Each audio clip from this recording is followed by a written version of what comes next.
وزیر مملکت ہینا ربانی خر نے کہا ہے کہ انہوں نے پورا ٹیلی گرام پڑھا ہے۔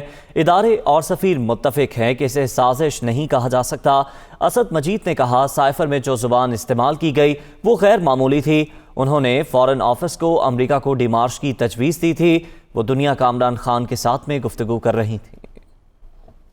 ایک چیز مس انٹرپریٹ ہو گئی، مس یوز ہو گئی، ایکسپلوئٹ ہو گئی، تو اس کو وضاحت دینا بہت ضروری تھا۔ میں نے وہ ٹیلی گرام خود پڑھا ہے پورا، کہ نیچے جو سفیر تھے لکھنے والے اسد مجید خان صاحب، انہوں نے اپنی اسسمنٹ اور ریکمنڈیشن بھی دی تھی فارن آفس کو۔ ان کی ریکمنڈیشن یہ تھی کہ آپ ڈیمارش کریں اسلام آباد میں، ان کے سفیر کو بلا کے اور ان سے پوچھیں کہ کیا کہ یہ آپ کی گورنمنٹ کی پالیسی ہے یا یہ ایک بندہ کی پالیسی ہے۔ یہ کہنا کہ یہ یونائٹڈ اسٹیٹس گورنمنٹ کا ویو تھا، یہ کوئی ڈیلیگیشن لیول ٹاکس نہیں تھی، ایک لنچ آن میٹنگ میں آپ اپنا اوپینین ایکسپریس کرتے ہیں۔ ڈپلومیسی میں ڈپلومیٹک باتیں بھی ہوتی ہیں، ان ڈپلومیٹک بھی باتیں ہوتی ہیں۔ ویسٹرن ممالک ہیں وہ اس والے یوکرین کے ایشو کو لے کے اگر آپ اس کے رشیا کے ساتھ ووٹ کریں تو آپ ہمارے اگینسٹ ووٹ کریں، اور یہ وہ ہمیں بیشتر دفعہ ڈپلومیٹک اینڈ ان ڈپلومیٹک طریقے سے بتا چکے ہیں کہ for us this is a 9/11 moment, either you with us or you without us.